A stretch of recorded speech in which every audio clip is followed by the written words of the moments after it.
Update: my mother-in-law entered my room a week before the wedding and tried to ruin my wedding dress to teach me a lesson.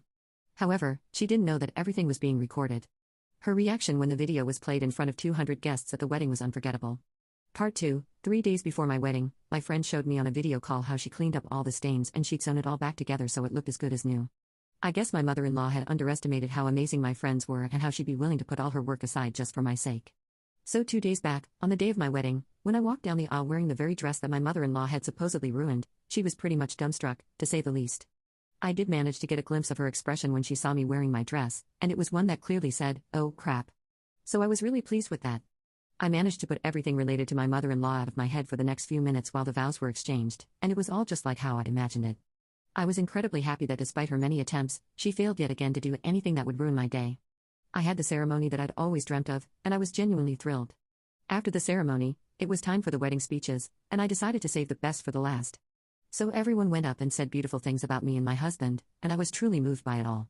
But I also kept my head clear because I knew what I was about to do was going to shock people, to say the least. Finally, at the very end, I took out the mic for my maid of honor and started off by thanking everyone for attending. There were around 200 people in attendance, most of whom were my husband's guests. His parents, friends, and their families were all there, and so were most of his families, so there really was no better opportunity for me to reveal to them what kind of person my mother-in-law was. I said a couple of sweet things about my relationship with my fiancé and kept it appropriately cute. But then after I'd done all of that, I said that I also had something really important that I needed people to know. I told them about how there was only one major obstacle that stood in my way throughout the course of our relationship, and that obstacle was present at the wedding as well. That led to a lot of confused looks and whispering, and that was quite natural. My husband's family and friends also looked quite shocked because they had no idea what was coming. I said that they could see for themselves what obstacle I was referring to, and on cue the clip of my mother-in-law ruining my wedding dress began to play. Initially, nobody seemed to understand what was happening, but then as my mother-in-law entered the frame, a look of understanding appeared on people's faces, and there were quite a few audible guests from the guests while they watched my mother-in-law viciously tear away at the fabric and then splash red wine on several spots on purpose. She then left hurriedly and that's where the clip cut off. That was followed by probably the loudest silence I'd ever heard in my entire life, until 2 minutes later, my mother-in-law got up all red in the face. She then proceeded to charge at me like an angry bull, but luckily my husband caught her before she could come close to me and dragged her away while she screamed all sorts of profanity at me and accused me of trying to ruin her reputation in front of her family and friends.